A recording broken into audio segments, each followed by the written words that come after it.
ಆತ್ಮೀಯ ವಿದ್ಯಾರ್ಥಿಗಳೇ, ನಾವು ಇವತ್ತಿನ ದಿವಸ KS ನಿಸಾರ್ ಅಹ್ಮದ್ ಅವರು ಬರೆದಿರುವಂಥದ್ದು ಶಿಲುಬೆ ಏರಿದ್ದಾನೆ ಎನ್ನುವಂತಹ ಪದ. ಈ KS ನಿಸಾರ್ ಅಹ್ಮದ್ ಅವರು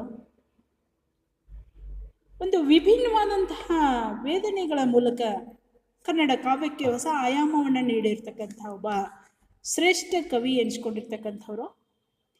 ಇವರಲ್ಲಿ ಒಂದು ವಿಶೇಷತೆ ಏನಿದೆ ಅಂದರೆ,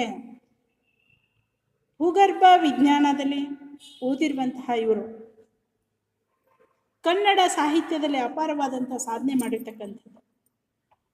ಇಂತಹ ಒಬ್ಬ ಶ್ರೇಷ್ಠ ಕವಿ KS ನಿಸಾರ್ ಅಹ್ಮದ್. ಇವರ ಪೂರ್ಣ ಹೆಸರು ಕೊಕ್ಕರೆ ಹೊಸಳ್ಳಿ ಶೇಖ್ ಹೈದರ್ ನಿಸಾರ್ ಅಹ್ಮದ್ ಎನ್ನುವಂಥ ಹೆಸರಿನಿಂದ ಪ್ರಸಿದ್ಧನಾಗಿರತಕ್ಕಂಥವ್ರು. ಇವರು ಬರೆದಿರುವಂಥ ಪದ್ಯ ಇವತ್ತೇ ನಿಮ್ಮ ಪಠ್ಯಕ್ಕೆ ಇರುವಂಥದ್ದು ಶಿಲುಬೆ ಏರಿದ್ದಾನೆ ಎನ್ನುವಂಥ ಪದ್ಯ. ಈ ಒಂದು ಕವನ ಜೀಸಸ್ಸರ ಬಗ್ಗೆ ಇರುವಂತಹ ಒಂದು ಕವನವಾಗಿರುವಂಥದ್ದು. ಇಲ್ಲಿ ಗೋವಿಂದ್ ಪೈ ಅವರು ಬರೆದಿರುವಂತಹ ಗೋಲ್ಗೋತಾ ಕವನದ ನಂತರ ಬಂದಂತಹ ಒಂದು ವಿಶಿಷ್ಟವಾದಂತಹ ಕವನ ಜೀಸಸ್ಸನನ್ನು ಕುರಿತಾಗಿರುವಂಥದ್ದು. ಈ ಜೀಸಸ್ಸನ ಕುರಿತಾಗಿ ಇರುವಂತಹ ಪದ್ಯ ಶಿಲುಬೆ ಏರಿದ್ದಾನೆ ಅಂತ ಹೇಳ್ತಾರೆ. ಆದರೆ ಇಲ್ಲಿ ನಿಸಾರ್ ಅಹ್ಮದ್ ಅವರು ಇದರ ಕುರಿತು ಏನು ಒಂದು ಆಶಯವನ್ನು ವ್ಯಕ್ತಪಡಿಸ್ತಾರೆ ಅಂದರೆ, ಜಗತ್ತಿಗೆ ಒಂದು ಪ್ರೀತಿ, ದಯೆ, ಕರುಣೆಯ ಸಂದೇಶವನ್ನು ಸಾರಿರುವಂತಹ ಮಹಾನ್ ವ್ಯಕ್ತಿಗಳಲ್ಲಿ ಜೀಸಸ್ ಪ್ರಮುಖರು ಅಂತ ಹೇಳ್ತಾರೆ.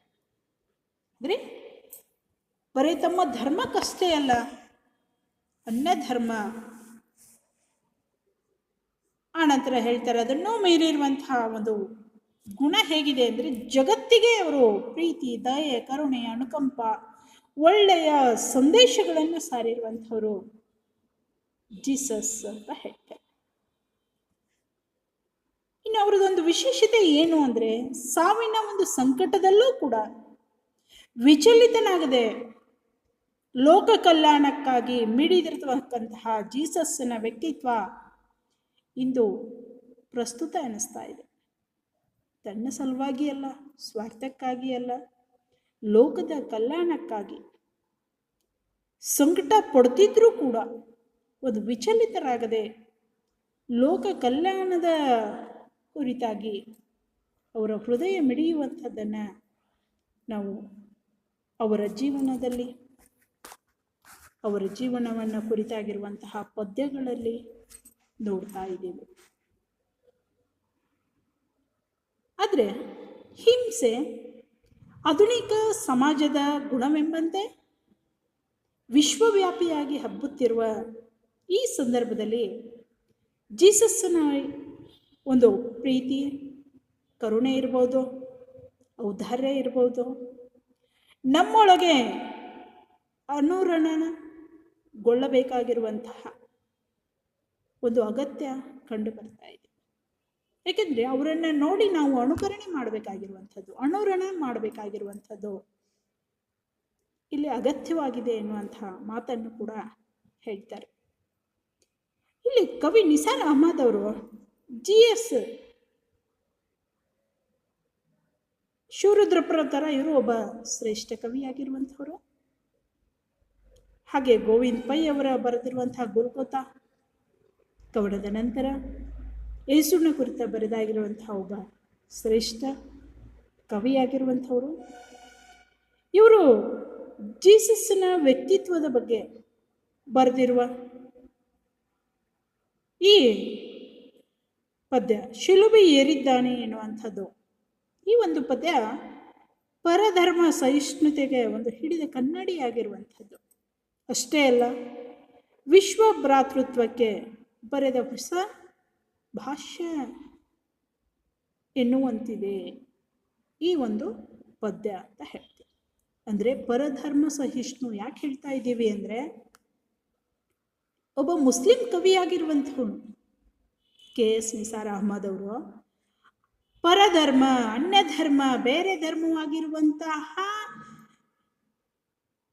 ಈ ಕ್ರಿಶ್ಚಿಯನ್ ಧರ್ಮದ ಒಬ್ಬ ಪ್ರವಾದಿಯನ್ನು ಕುರಿತು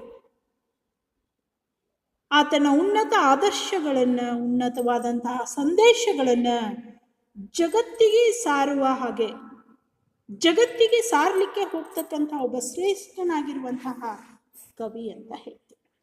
ಅದಕ್ಕೆ ಇದು ವಿಶ್ವ ಭ್ರಾತೃತ್ವಕ್ಕೆ ಒಂದು ಹೊಸ ಭಾಷೆಯನ್ನು ಬರೆದಿರುವಂತಹದ್ದಾಗಿ ಕಂಡು ಬರುವಂತಹದ್ದಾಗಿ ನಾವು ತಿಳಿಯಬೇಕಾಗಿದೆ. ಇಲ್ಲಿ ನಾವು ಈ ಜೀಸಸ್ ಕುರಿತಾಗಿ ಈ ಶಿಲುಬೆ ಏರಿದ್ದಾನೆ ಎನ್ನುವಂತಹ ಪದ್ಯದಲ್ಲಿ ಅವರು ಹೇಳುವಂತಹ ಒಂದು ಆ ಕ್ರಿಸ್ಮಸ್ದ ವರ್ಣನೆಯನ್ನು ಕೊಡ್ತಾರೆ. ಕ್ರಿಸ್ಮಸ್ ಹೇಗಿದೆ, ಯಾವ ರೀತಿಯಾಗಿದೆ, ಜನ ಹೇಗೆ ಆಚರಣೆ ಮಾಡ್ತಾರೆ ಅನ್ನೋದನ್ನ ಕುರಿತು ಇವರು ಇಲ್ಲಿ ಹೇಳ್ತಾ ಹೋಗ್ತಾರೆ. ನೋಡಿ, ಕ್ರಿಸ್ಮಸ್ ಹೊತ್ತು ತಂದಿದೆ ಈ ಮನೆಗೆ ಕೇಕು, ಚಳಿ, ನಕ್ಷತ್ರ ದೀಪ. ಪ್ಲಾಸ್ಟಿಕ್ ನಕಲಿನ ಕುಬ್ಜತೆಗೆ ಕರುಣಿಸಿದೆ ಗಿಡದ ರೂಪ.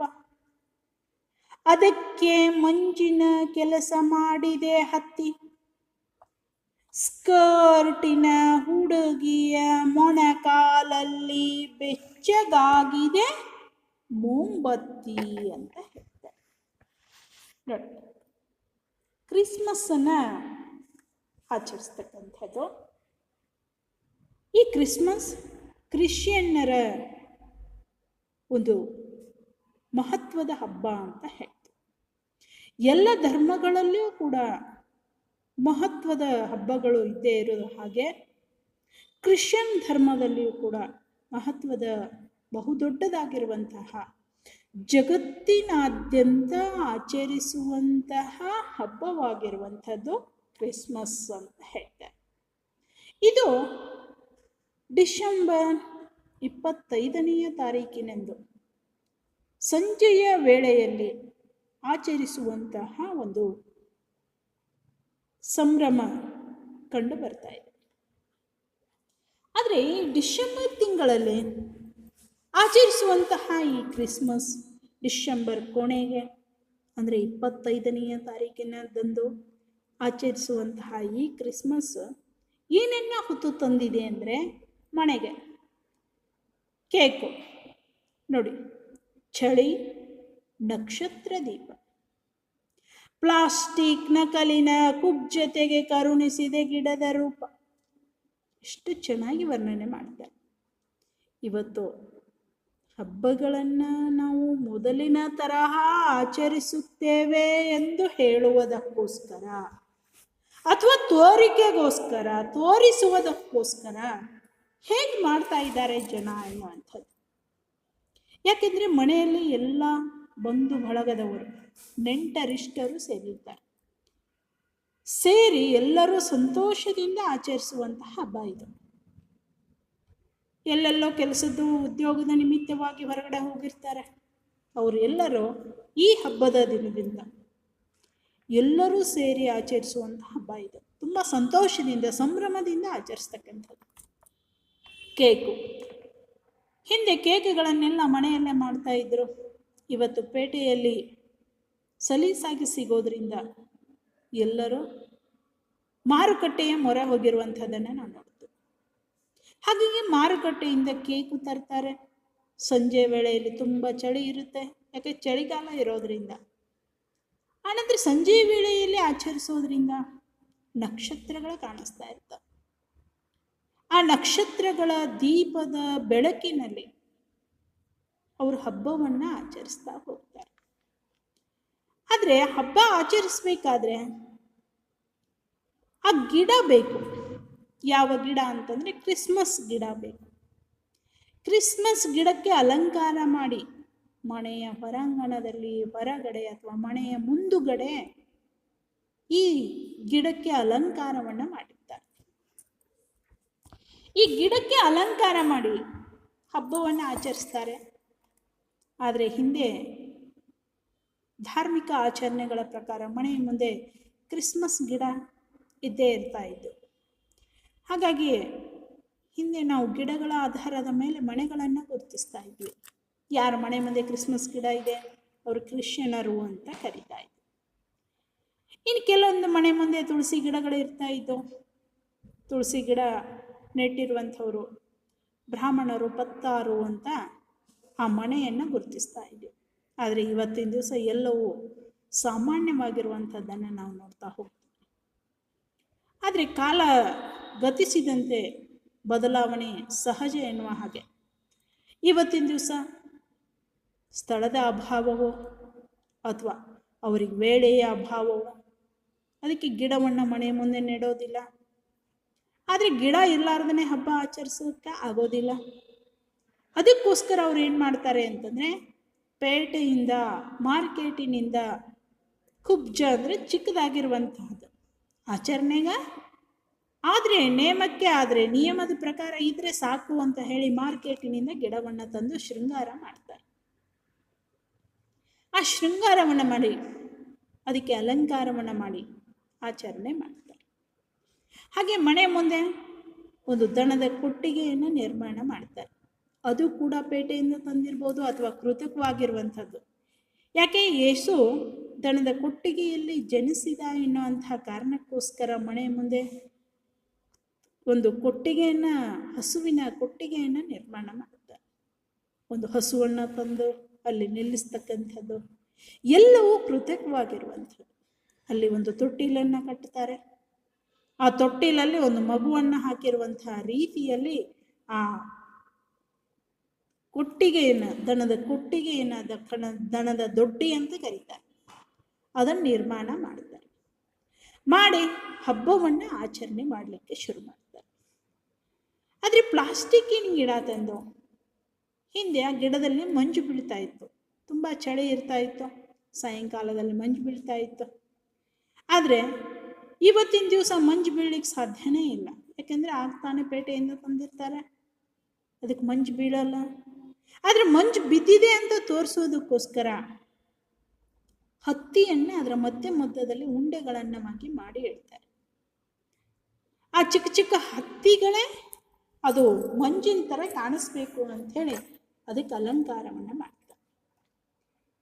ಆ ಗಿಡದ ಮುಂದೆ ಸ್ಕರ್ಟಿನ ಒಂದು ಹುಡುಗಿಯನ್ನ ಮೊಣಕಾಲನ ಊರಿ ಮೇಣಬತ್ತಿಯಿಂದ ಪ್ರೇಯರನ್ನು, ಪ್ರಾರ್ಥನೆಯನ್ನು ಮಾಡೋದನ್ನು ನಾವು ಕಾಣ್ತೀವಿ. ಆದರೆ ಈ ಸ್ಕರ್ಟಿನ ಹುಡುಗಿ ಅಂತಲೇ ಯಾಕೆ ಈ ಪದ್ಯದಲ್ಲಿ ಸೂಚಿಸಿದ್ದಾರೆ ಅಂತಂದರೆ, ಕ್ರಿಶ್ಚಿಯನ್ ಧರ್ಮಕ್ಕೆ ಸೇರಿದ ಹುಡುಗಿಯರು ಸಾಮಾನ್ಯವಾಗಿ ಧರಿಸ್ತಕ್ಕಂತಹ ವಸ್ತ್ರ ಅಥವಾ ಬಟ್ಟೆ ಆ ಸ್ಕರ್ಟು ಅಂತ ಹೇಳ್ತಾರೆ. ಅವರು ಮಂಡಿಯೂರಿ ಮೋಂಬತ್ತಿ ಹಚ್ಚಿ ಪ್ರಾರ್ಥನೆ ಸಲ್ಲಿಸುವ ರೀತಿಯನ್ನು ನೆನಪಿಸ್ತಕ್ಕಂಥದ್ದು ಈ ಸ್ಕರ್ಟಿನ ಹುಡುಗಿ ಅಂತ ಹೇಳ್ತಾರೆ. ಮೋಂಬತ್ತಿಯ ಒಂದು ಬೆಳಕಿನ ಸಂಕೇತವಾಗಿರುವಂಥದ್ದು. ಮೋಂಬತ್ತಿಯನ್ನು ಹಚ್ಚಿ ಪ್ರೇಯರ್ ಮಾಡ್ತಕ್ಕಂಥದ್ದು, ಪ್ರಾರ್ಥನೆ ಮಾಡ್ತಕ್ಕಂಥದ್ದು ಒಂದು ಬೆಳಕಿನ ಸಂಕೇತ. ಇಲ್ಲಿ ಪ್ರಾರ್ಥನೆಯ ಮೂಲಕವೇ ಬೆಚ್ಚಗಾಗಿದೆ ಮೋಂಬತ್ತಿ ಎಂದು ಹೇಳುವಂತಹ ರೀತಿಯಲ್ಲಿ ಕವಿ ಬೆಚ್ಚನೆಯ ಪ್ರಾರ್ಥನೆಯ ದಿವ್ಯ ಅನುಭವವನ್ನು ಈ ಪದ್ಯದಲ್ಲಿ ಕಟ್ಟಿಕೊಡ್ತಾರೆ. ಅಂದರೆ ಕ್ರಿಶ್ಚಿಯನರು ಹಾಕುವಂತಹ ವೇಷಭೂಷಣಗಳು ಇದರಲ್ಲಿ ಕಂಡು ಬರ್ತಾ ಇದೆ. ಅವರು ತರುವಂತಹ ಸಿಹಿ ತಿನಿಸುಗಳು, ಜೊತೆಗೆ ಅವರು ಗಿಡದ ಒಂದು ಅಲಂಕಾರ ಈ ಪದ್ಯದಲ್ಲಿ ನಮಗೆ ಕಂಡು ಬರ್ತಾ ಇದೆ. ಅಂದರೆ ಕ್ರಿಶ್ಚಿಯನರು ಕ್ರಿಸ್ಮಸ್ಸನ್ನು ಆಚರಿಸುವಂತಹ ರೀತಿ ಈ ಪದ್ಯದಲ್ಲಿ ಅರ್ಥಗರ್ಭಿತವಾಗಿ ಚಿತ್ರಿಸಿದ್ದಾರೆ. ಅದಕ್ಕೆ ಕೊಡ್ತಾನೆ, ಕ್ರಿಸ್ಮಸ್ ಏನನ್ನ ತಂದಿದೆ ಅಂತಂದರೆ ಮನೆಗೆ ತಂದಿದೆ, ಹೊತ್ತು ತಂದಿದೆ, ಸುಖ, ಸಂತೋಷ, ನೆಮ್ಮದಿ, ಜೊತೆಗೆ ಎಲ್ಲ ಸಂಬಂಧಿಕರನ್ನು ಒಟ್ಟುಗೂಡಿಸುವಂಥ ಹಬ್ಬ ಕ್ರಿಸ್ಮಸ್ ಅಂತ ಹೇಳ್ತಾರೆ. ಆ ಕ್ರಿಸ್ಮಸ್ ಕೇಕು, ಚಳಿ, ನಕ್ಷತ್ರ ದೀಪ, ಪ್ಲಾಸ್ಟಿಕ್ ನಕಲಿನ ಕುಬ್ಜತೆಗೆ ಕರುಣಿಸಿದ ಗಿಡದ ರೂಪ. ಅದಕ್ಕೆ ಕೆಲಸ ಮಾಡಿರುವಂಥದ್ದು ಮಂಜಿನ ಕೆಲಸ. ಈ ಮಂಜಿನ ಕೆಲಸ ಮಾಡಿರುವಂಥದ್ದು ಯಾವುದು ಅಂದರೆ ಹತ್ತಿ. ಆದರೆ ಅದ್ರ ಮುಂದೆ ಕುತ್ಕೊಂಡು ಕ್ರಿಸ್ಮಸ್ ಟ್ರೀ ಅಥವಾ ಕ್ರಿಸ್ಮಸ್ ಗಿಡದ ಮುಂದೆ ಕುತ್ಕೊಂಡು ಪ್ರಾರ್ಥನೆ ಮಾಡ್ತಕ್ಕಂಥವಳು ಯಾರು ಅಂದರೆ ಒಂದು ಸ್ಕರ್ಟ್ ಹಾಕೊಂಡಿರುವಂತಹ ಹುಡುಗಿ. ಕ್ರಿಶ್ಚಿಯನ್ ಧರ್ಮದ ಒಂದು ವಸ್ತ್ರ, ಒಂದು ಅರಿಮೆಯನ್ನು, ಬಟ್ಟೆಯನ್ನು ತೋರಿಸ್ತಕ್ಕಂಥ ಹುಡುಗಿ ಕ್ರಿಶ್ಚಿಯನ್ ಧರ್ಮಕ್ಕೆ ಸೇರಿರ್ತಕ್ಕಂಥವಳು ಎನ್ನುವಂಥದ್ದನ್ನು ಸೂಚಿಸುವಂಥದ್ದನ್ನು ಕೊಡ್ತಾರೆ. ಸ್ಕರ್ಟಿನ ಹುಡುಗಿಯ ಮೊಣಕಾಲಲ್ಲಿ ಬೆಚ್ಚಗಾಗಿದೆ ಮೊಂಬತ್ತಿ. ಅವಳು ಮಂಡಿ ಊರಿ ಪ್ರಾರ್ಥನೆ ಸಲ್ಲಿಸ್ತಕ್ಕಂಥದ್ದನ್ನು KS ನಿಸಾರ್ ಅಹಮದ್ ಅವರು ತಮ್ಮ ಪದ್ಯದಲ್ಲಿ ಹೇಳಿರೋದನ್ನು ನಾವು ನೋಡ್ತೀವಿ. ಮೊಂಬತ್ತಿ ಹಚ್ಚೋದರ ಮೂಲಕ ಅವಳು ಆ ಜೀಸಸ್ನಲ್ಲಿ ಪ್ರಾರ್ಥನೆ ಸಲ್ಲಿಸೋದನ್ನು ಈ ಪದ್ಯದಲ್ಲಿ ನಮಗೆ ಕಂಡು ಬರ್ತಾ ಇದೆ ಅಂತ. ಹಾಗಾದರೆ ಮುಂದಿನ ಪದ್ಯದಲ್ಲಿ ಏನು ಹೇಳ್ತಾರೆ ಅನ್ನೋದನ್ನು ನೋಡೋಣ. ನೋಡಿ ಎಷ್ಟು ಚೆನ್ನಾಗಿ ಕೊಡ್ತಾರೆ. ಶಿಲುಬೆ ಏರಿದ್ದಾನೆ ಜೀಸಸ್, ಗೋಡೆಯಲ್ಲಿ ಬಾಗಿದ ಸಿರ, ಕುತ್ತಿಗೆಯಲ್ಲಿ ಉಬ್ಬಿದೊಂದು ನರ, ಯಾತನೆಗೂ ನಲ್ವಾತನೆ ನುಡಿವ ಮುಖಮುದ್ರೆ ಎನ್ನುವಂತೆ, ತೆರೆದ ಎದೆ ಎನ್ನುವಂತಿದೆ, ಕೊಲೆಗಡುಕ ಬರಬ್ಬರನ ವಕಾಲತ್ತು ನಡೆಸಿದವರೇ, ಎಡಕ್ಕೊಬ್ಬ ಬಲಕ್ಕೊಬ್ಬ, ಕಳ್ಳನ ತೂಗಿ ಸನ್ಮಾನಿಸಿದವರೇ, ಮಣ್ಣಿಸಲಿ ನಿಮ್ಮಣ್ಣ ಆ ದೇವರೇ. ನೋಡಿ ಎಷ್ಟು ಚೆನ್ನಾಗಿ ವಿವರಿಸಿದ. ಶಿಲುಬೆ ಏರಿದ್ದಾನೆ ಜೀಸಸ್ ಅಂತ ಹೇಳ್ತಾರೆ. ಶಿಲುಬೆ ಅಂತಂದ್ರೆ ಕ್ರೈಸ್ತ ಧರ್ಮದಲ್ಲಿ ಹಿಂದೆ ತಪ್ಪಿತಸ್ಥರನ್ನ ಕೊಲ್ಲಲು ಒಂದು ನಿರ್ಮಿಸಿರುವಂತಹ ಒಂದು ಮರದ ಸಾಧನಕ್ಕೆ ಶಿಲುಬೆ ಅಂತ ಕರೀತಾರೆ. ಅಷ್ಟೇ ಅಲ್ಲ, ಇದು ಕ್ರೈಸ್ತರ ಒಂದು ಧಾರ್ಮಿಕ ಲಾಂಛನ ಕೂಡ ಶಿಲುಬೆ ಅಂತ ಹೇಳ್ತಾರೆ. ತಪ್ಪಿತಸ್ಥರನ್ನ ಕೊಲ್ಲಲು, ಮರಣ ಹೊಂದಲು, ಸಾಯಿಸಲು ಒಂದು ನಿರ್ಮಿಸಿರುವಂತಹ ಒಂದು ಮರದ ಒಂದು ಸಾಧನಕ್ಕೆ ನಾವು ಶಿಲುಬೆ ಅಂತ ಕರಿತೀವಿ. ಈ ಶಿಲುಬೆ ಕ್ರೈಸ್ತರ ಒಂದು ಧಾರ್ಮಿಕ ಲಾಂಛನ ಕೂಡವಾಗಿ ಕಂಡು ಬರ್ತಾ ಇದೆ. ಇಂತಹ ಶಿಲುಬೆ ಏರಿರುವಂಥವನು ಯಾರು ಅಂದರೆ ಜೀಸಸ್ ಅಂತ ಹೇಳ್ತಾರೆ. ಇಲ್ಲಿ ಕ್ರೈಸ್ತ ಧರ್ಮದ ಒಳ್ಳೆಯ ಸಂದೇಶಗಳನ್ನು ಸಾರುವಂತಹ ಒಬ್ಬ ಮಹಾನ್ ವ್ಯಕ್ತಿ ಅಂತ ನಾವು ಹೇಳ್ತೀವಿ. ಈ ಜೀಸಸ್ ಗೋಡೆಯಲ್ಲಿ ಶಿಲುಬೆ ಏರಿದ್ದಾನೆ. ಆದರೆ ಶಿಲುಬೆ ಏರಿಸಿದಾಗ ಬಾಗಿದ ಸಿರ, ಕುತ್ತಿಗೆಯಲ್ಲಿ ಉಬ್ಬಿದೊಂದು ನರ. ನೋಡಿ, ಶಿಲುಬೆ ಏರಿಸಿದ್ದಾರೆ. ಶಿರ ಅಂದರೆ ತಲೆ ಬಾಗ್ಬಿಟ್ಟಿದೆ. ನೋಡಿ, ಲಕ್ಷ್ಯ ಕೊಡಿ ಮಕ್ಕಳೇ. ಆ ಯೇಸು ಕ್ರಿಸ್ತನ ಒಂದು ಚಿತ್ರಣವನ್ನು ನೋಡಿದರೆ ನಿಮಗೆ ಕಲ್ಪನೆ ಅನಿಸುತ್ತೆ. ಆ ಬಾಗಿರುವಂತಹ ತಲೆ, ಸಿರ, ಆ ನೋವಿಗೆ ಹೊಡೆದಿರುವಂತಹ ಮೊಳೆಯ ನೋವಿಗೆ ಕುತ್ತಿಗೆಯಲ್ಲಿ ಒಂದು ನರ ಉಬ್ಬಿಬಿಟ್ಟಿರ್ತಕ್ಕಂಥದ್ದು. ಯಾಕೆಂದರೆ ಈ ಜೀಸಸ್ಸನ್ನು ವಸಂತ ಕಾಲದ ಪೂರ್ಣಿಮೆಯ ದಿನ ಶಿಲುಬೆ ಏರಿಸ್ತಾರೆ. ಭೃಗುವಾರ, ಶುಕ್ರವಾರದಂದು ಈತನ ಸಂಜೆಯ ವೇಳೆಯಲ್ಲಿ ಆಕಾಶದಲ್ಲಿ ಯಾವುದೇ ರೀತಿಯಾದಂತಹ ಕಾರ್ಮೋಡಗಳು ಇಲ್ಲ, ಅವುಗಳ ಸುಳಿವೂ ಕೂಡ ಇಲ್ಲ. ಅಂತಹ ಸಂದರ್ಭದಲ್ಲಿ ಈತನನ್ನು ಶಿಲುಬೆ ಏರಿಸ್ತಾರೆ. ಈ ಶಿಲುಬೆ ಏರಿಸಲಿಕ್ಕೆ ಕಾರಣ ಏನು ಅಂತಂದರೆ, ಆತ ಹೇಳ್ತಾನೆ, ನಾನು ಸತ್ಯದ ರಾಜ, ಒಳ್ಳೆಯ ಸಂದೇಶಗಳನ್ನು ಹೇಳುವಂತಹ ರಾಜ ಎನ್ನುವಂತಹ ಮಾತನ್ನು ಆ ಜೀಸಸ್ ಹೇಳಿರುವ ಪ್ರಯುಕ್ತ ಅಲ್ಲಿರುವಂತಹ ಪ್ರವಾದಿಗಳು, ಯಹೂದಿಗಳು, ಅವರು ಅದನ್ನು ತಪ್ಪಾಗಿ ಅರ್ಥೈಸಿಕೊಂಡು ಇಲ್ಲಿ ಪಿಲಾತ ಎನ್ನುವಂಥ ಒಬ್ಬ ಅರಸ ಇದ್ದ ಅಂತ ಹೇಳ್ತಾರೆ. ಆತ ಇವನು ತಾನೇ ಅರಸ ಅಂತ ಹೇಳಿದ್ದಾನೆ ಅಂತ ಅಂದ್ಕೊಂಡು ಇವನನ್ನ ಆ ಗೋಲ್ಕೋತಾ ಬೆಟ್ಟ ಅಂತ ಕರೀತಾರೆ, ಅಥವಾ ಮೌಂಟ್ ಕಾಲರಿ ಬೆಟ್ಟ ಎನ್ನುವಂಥದ್ದು ಬೆಟ್ಟದಲ್ಲಿ ಹತ್ತಿಸಿ ಇವನನ್ನ ಗಲ್ಲಿಗೆ ಏರಿಸ್ತಾರೆ. ಆ ಸಂಜೆಯ ವೇಳೆಯಲ್ಲಿ ಕಾರ್ಮೋಡದ ಸುಳಿ ಇರಲಾರ್ದಕ್ಕಂಥ ವೇಳೆಯಲ್ಲೇನೆ ಗಲ್ಲಿಗೇರಿಸ್ತಾರೆ. ಗಲ್ಲಿಗೇರಿಸಿದಾಗ ಆ ತಲೆ ಬಾಗ್ತಾ ಇದೆ. ಬಾಗಿದ ಸಿರ, ಕುತ್ತಿಗೆಯಲ್ಲಿ ಉಬ್ಬಿರುವಂತಹ ನರ, ಆ ನರ ಪಕ್ಕದಲ್ಲಿ ಇರುವಂತಹ ನರ ಉಬ್ಬಿ ಬಿಡ್ತಾ ಇಲ್ಲ. ಇಷ್ಟು ನೋವಿದ್ರೂ ಕೂಡ, ಮೊಳೆ ಜಡ್ದಿದ್ದಾರೆ, ನೋವಿದೆ, ನೋವಿದ್ರೂ ಕೂಡ ಜೀಸಸ್ ಹೇಳ್ತಾನೆ, ಯಾತನೆಗೂ ನಲ್ವಾತನೆ ನುಡಿವ ಮುಖ ಮುದ್ರೆ. ನೋಡಿ, ಯಾತನೆ, ನೋವಿದೆ, ತುಂಬಾ ನೋಯ್ತಾ ಇದೆ, ತುಂಬಾ ನೋವಿದ್ರೂ, ಸಂಕಟ ಪಡ್ತಾ ಇದ್ರೂ ನಲ್ವಾತು, ಒಳ್ಳೆಯ ಮಾತನ್ನ ನುಡಿಯುವಂತಹ ಮುಖಮುದ್ರೆಯನ್ನ ಹೊಂದಿರುವಂಥವನು ಜೀಸಸ್ ಅಂತ ಹೇಳ್ತಾರೆ. ನೋವಿನಲ್ಲೂ ಕೂಡ ಒಳ್ಳೆಯ ನುಡಿಗಳನ್ನ, ಒಳ್ಳೆಯ ಮಾತುಗಳನ್ನ ಹೇಳುವಂಥವನು ಜೀಸಸ್. ತೆರೆದ ಎದೆ ನೋಡಿ, ಯಾವುದೇ ಕಪಟ, ಕಲಹ, ಕಲ್ಮಶ ಇರ್ಲಾರ್ದಕ್ಕಂತಹನ ಜೀಸಸ್. ಅದಕ್ಕೆ ತೆರೆದೆದೆ ಎನ್ನುವಂತಿದೆ ನೋಡಿ. ಅವನಲ್ಲಿ ಯಾವುದೇ ಕಲ್ಮಶ ಇಲ್ಲ, ಕಪಟ ಇಲ್ಲ, ಯಾವುದೇ ಕ್ರೂರವಾದಂತಹ ಗುಣಗಳು ಇಲ್ಲ ಎನ್ನುವಂಥ ಹೇಳುವ ರೀತಿಯಲ್ಲಿ ಅವನ ಎದೆ ತೆರೆದಿದೆ. ಅವನು ಒಳ್ಳೆಯ ಮಾತುಗಳನ್ನು, ಸವಿ ಮಾತುಗಳನ್ನು, ಒಳ್ಳೆಯ ಸಂದೇಶಗಳನ್ನು ಆ ದುಃಖ, ಕಷ್ಟ, ನೋವಿನಲ್ಲಿಯೂ ಹೇಳುವಂಥದ್ದನ್ನು ಈ ನಿಸಾರಾಮದವರು ಈ ಪದ್ಯದಲ್ಲಿ ಕಟ್ಟಿಕೊಟ್ಟಿದ್ದಾರೆ. ಆದರೆ ಇಲ್ಲಿ ಒಂದು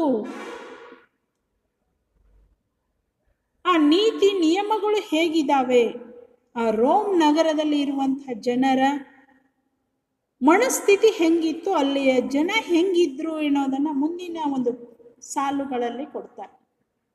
ಇಲ್ಲಿವರೆಗೆ ಜೀಸಸ್ಸನ ಬಗ್ಗೆ ಹೇಳಿದ್ರು, ಆತನ ಸಿಲುಬೆ ಏರಿಸಿರುವಂಥದ್ದು, ಜೀಸಸ್ ಒಳ್ಳೆಯ ಮಾತನಾಡುವಂಥದ್ದು, ಆದರೆ ಆತನ ಕಲ್ಮಶ ಇರಲಾರ್ದಕ್ಕಂತಹ ಹೃದಯ ಎನ್ನುವಂಥದ್ದನ್ನು ಕೊಡ್ತಾರೆ.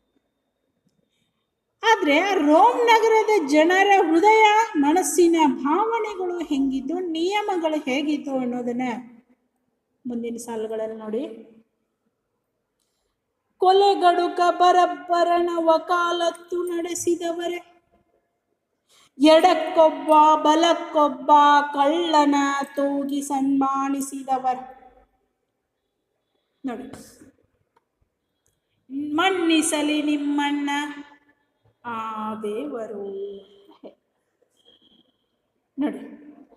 ಕೊಲೆಗಡುಕನಾಗಿರುವಂತಹ ಒಬ್ಬ ಬರಬ್ಬರ ಎನ್ನುವಂತಹ ವ್ಯಕ್ತಿ, ಆ ಬರಬ್ಬರ ಎನ್ನುವಂತಹ ವ್ಯಕ್ತಿಯ ಪರವಾಗಿ ನ್ಯಾಯವನ್ನು ಒದಗಿಸಿಕೊಡ್ತಾರೆ. ಒಬ್ಬ ಕೊಲೆಗಡುಕನಿಗೆ ನ್ಯಾಯವನ್ನು ಕೊಡ್ತಾರೆ, ಒಬ್ಬ ನಿರಪರಾಧಿಯನ್ನ ಗಲ್ಲಿಗೇರಿಸ್ತಾರೆ ನೋಡಿ. ಇದು ರೋಮ್ ಜನರ ಒಂದು ಮನಸ್ಥಿತಿ ಹೆಂಗಿತ್ತು, ಅಲ್ಲಿಯ ಒಂದು ನಿಯಮಗಳು ಹೆಂಗಿದಾವೆ ಅನ್ನೋದನ್ನ ಕವಿ ಕಟ್ಟಿಕೊಡ್ತಾ ಇದ್ದೇನೆ. ಕೊಲೆಗಡಕನನ್ನ ಬಿಡ್ತಾರೆ, ನಿರಪರಾಧಿ, ಏನೋ ತಪ್ಪು ಮಾಡದಂತಹ ವ್ಯಕ್ತಿಯನ್ನ ಶಿಲುಬೆ ಏರಿಸ್ತಾ ಇದ್ದಾರೆ. ಇಂತಹ ಶಿಲುಬೆ ಏರಿಸಿರ್ತಕ್ಕಂಥದ್ದು ಬರೀ ಯೇಸುನಷ್ಟೇ ಅಲ್ಲ, ಆದರೆ ಮತ್ತೆ ಮುಂದೆ ಒಂದು ಮಾತು ಹೇಳ್ತಾರೆ, ಎಡಕ್ಕೊಬ್ಬ ಬಲಕ್ಕೊಬ್ಬ ಕಳ್ಳನ ತೂಗಿ ಸನ್ಮಾನಿಸಿದವರೇ. ಅವನನ್ನ ಶಿಲುಬೆ ಏರಿಸ್ಬೇಕಾದ್ರೆ ಎಡಕ್ಕೊಬ್ಬ ಕಳ್ಳನ ಬಲಕ್ಕೊಬ್ಬ ಕಳ್ಳನನ್ನ ಅಲ್ಲೇ ಸನ್ಮಾನಿಸ್ತಕ್ಕ, ತೂಗಿ ಸನ್ಮಾನಿಸಿದವರೇ. ಮಧ್ಯದಲ್ಲಿ ಯೇಸುನನ್ನ ಶಿಲುಬೆ ಏರಿಸಿರುವಂಥದ್ದು. ಇದನ್ನು ನೋಡಿ ತುಂಬಾ ನೋವಾಗುತ್ತೆ ಜೀಸಸ್ಸನಿಗೆ. ತುಂಬಾ ನೋವಾದರೂ ಕೂಡ ಆತ ಹೇಳ್ತಾನೆ, ಮನ್ನಿಸಲಿ ನಿಮ್ಮನ್ನ ಆ ದೇವರು. ನೋಡಿ ಎಷ್ಟು ಚೆನ್ನಾಗಿ ಕೊಡ್ತಾನೆ. ಆ ದೇವರು ನಿಮ್ಮನ್ನ ಮನ್ನಿಸಲಿ, ಕ್ಷಮಿಸಲಿ. ಆ ದೇವರು ನಿಮಗೆ ಒಳ್ಳೆಯ ಬುದ್ಧಿಯನ್ನ ಕೊಡ್ಲಿ, ಒಳ್ಳೆಯ ವಿಚಾರಗಳನ್ನ ಕೊಡ್ಲಿ ಎನ್ನುವಂಥ ವಿಚಾರವನ್ನ ಇಲ್ಲಿ ಜೀಸಸ್ ಹೇಳ್ತಾರೆ. ಅಂದ್ರೆ ಜೀಸಸ್ನ ಒಂದು ಮನಸ್ಥಿತಿ ಹೆಂಗಿದೆ, ಅಲ್ಲಿಯ ಜನರ ಮನಸ್ಥಿತಿ ಹೆಂಗಿದೆ. ಕೊಲೆಗಡುಕನಾಗಿರುವಂತಹ ಬರಬ್ಬರನ ಪರವನ್ನು ನ್ಯಾಯ ಕೊಡ್ತಾರೆ, ವಕಾಲತ್ತು ವಹಿಸ್ತಾರೆ. ಆದರೆ ಒಳ್ಳೆಯ ಸಂದೇಶಗಳನ್ನು ಸಾರುವಂತಹ ಸತ್ಯದ ಒಂದು ನಿಜ ರೂಪವನ್ನು ತೋರಿಸ್ತಕ್ಕಂತಹ ವ್ಯಕ್ತಿಗೆ ಗಲ್ಲಿಗೇರಿಸ್ತಕ್ಕಂಥದ್ದನ್ನು ನೋಡ್ತಾ ಇದ್ರೆ, ಅಂತಹ ಸಿಲುಬೆ ಏರಿರುವಂತಹ ಜೀಸಸ್ ಇವ್ರನ್ನೆಲ್ಲರನ್ನ ನೋಡಿದ್ರೂ ಕೂಡ ಅವನಲ್ಲಿ ಒಳ್ಳೆಯ ಭಾವನೆ ಮೂಡುವಂಥದ್ದು. ಅದಕ್ಕೆ ತೆರೆದ ಎದೆ ಅಂತ ಹೇಳ್ತಾರೆ. ಅವನು ಇವರಿಗೆ ಬುದ್ಧಿ, ತಿಳುವಳಿಕೆ ಅಥವಾ ಜ್ಞಾನ ಕಡಿಮೆ ಇದೆ. ದೇವರೇ ಅವರಿಗೆ ಒಳ್ಳೆಯ ಬುದ್ಧಿಯನ್ನು ಕಲಿಸು, ಒಳ್ಳೆಯ ಅರಿವನ್ನು ಮೂಡಿಸು, ಅವರನ್ನು ಮನ್ನಿಸು, ಅವರ ತಪ್ಪ ಮಾಡಿದ್ದಾರೆ, ತಪ್ಪುಗಳನ್ನು ಕ್ಷಮಿಸು ಅಂತ ಹೇಳಿ ಆ ದೇವರಲ್ಲಿ ಕೇಳಿಕೊಳ್ಳತಕ್ಕಂಥವನು ಯಾರು ಅಂತಂದರೆ ಜೀಸಸ್ ಅಂತ ಹೇಳ್ತಾರೆ. ಇಂತಹ ಉದಾತ್ತ ಶ್ರೇಷ್ಠ ಗುಣಗಳನ್ನು ಹೊಂದಿರತಕ್ಕಂಥವನು ಜೀಸಸ್ ಎನ್ನುವಂಥ ಮಾತನ್ನು ನಾವಿಲ್ಲಿ ನೋಡಬೇಕಾಗಿರುವಂಥದ್ದು.